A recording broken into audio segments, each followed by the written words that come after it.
Did you know in Jurassic World, Bryce Dallas Howard is actually running in heels the entire movie? While preparing for her role in the first Jurassic Park revival as Claire Dearing, Bryce Dallas Howard admitted to strengthening her ankles, and how she trained for running in heels as if I was in the Olympics. While it's no easy feat sprinting and performing high action shots in those heels, and on various uneven surfaces, her cast member Chris Pratt took an attempt to run in heels whilst on the James Corden show. Did you know in the Avengers, Chris Hemsworth actually hit Tom Hiddleston?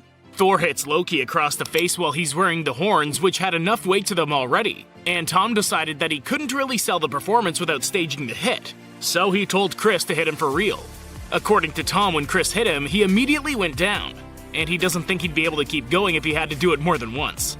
Did you know in Mission Impossible Ghost Protocol, Tom Cruise actually climbed the tallest building in the world? For the majority of his career, Tom Cruise has been known as a daredevil to say the least, almost always doing his own stunts in movies no matter the degree of difficulty. This stunt took it to a new level though, as the actor decided that he would actually climb the Burj Khalifa in Dubai without a stunt double. He did have a harness of course, and in order to fix it to the building, the crew had to get a permit to drill into the floors and walls and break around 26 windows. Did you know in Avengers Infinity War, Thanos, the genocidal warlord from Titan, got his name from the Greek word Thanatos, meaning death.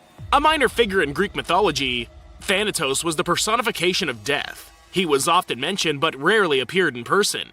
On the other hand, Thanos, the movie villain, is one of the most powerful beings in the Marvel Universe and almost close to impossible to defeat. After he collected all the Infinity Stones, Thanos was able to decimate the existence of anything with a mere snap of his fingers. Did you know in Venom Let There Be Carnage? Venom talks about how Cassidy and Carnage didn't actually truly bond. But in the comics, it's completely opposite. Venom and Eddie are the ones that remain two separate entities, and they refer to themselves as we. Cassidy really bonds with his symbiote, and he's one of the few in the series to refer to himself in the singular. Did you know in Shrek, Bill Murray and Steve Martin were set to play Donkey in Shrek?